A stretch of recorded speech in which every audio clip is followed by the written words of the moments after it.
While rental rates in most Australian cities appear to have flatlined, in Darwin they're rising significantly. On average, the rent for houses in Darwin is 21% higher than it was 4 years ago, while rent for units has risen by 26%. With a median asking price of $720 per week, Darwin is now the second most expensive rental market in Australia. At $580 a week, units are a bit more affordable, but still more expensive than in Melbourne, Adelaide and Hobart, and it's altering the power dynamic between landlords and tenants. We have to consider that Darwin is one of the cities that has bucked that national trend. We have seen a re-acceleration in asking rent. Part of it might be a bit of seasonal impacts that happen at this time of year, but ultimately it does mean that landlords do have the upper hand and tenants will be finding that conditions on the ground are getting more competitive. Unfortunately for tenants in the top end, a low vacancy rate means it's not just a matter of moving somewhere cheaper, because there often isn't anywhere cheaper.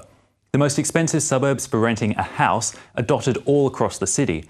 The median asking price for rent around $900 a week in both Bayview and in Lyons, while the median rent for a house in Fanny Bay has increased by nearly $200 over the past year alone to $850 a week. Even the cheapest suburbs in the Greater Darwin region have endured steep rent rises.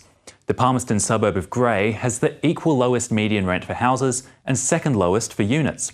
That's despite rent having surged by 55% in the past 5 years. In Maldon, the average rent for houses increasing by nearly $100 over the past year alone.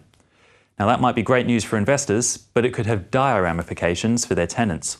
In some cases, we hear about people needing to leave the Northern Territory because that's the only affordable option. In some cases, it might end with people needing to be on the social housing wait list, which, upwards of 10 years in our urban centres, or in the worst case, it could lead to people being homeless. The data is scarce when it comes to the regional parts of the NT. The average rent on a house in Alice Springs has increased by $50 over the past year. In contrast, Katherine has increased by just $10. Overall, rent for a house in the Territory regions remains in the middle of the road nationally, growing by 3% in the past year to sit just below the national average of $585 a week.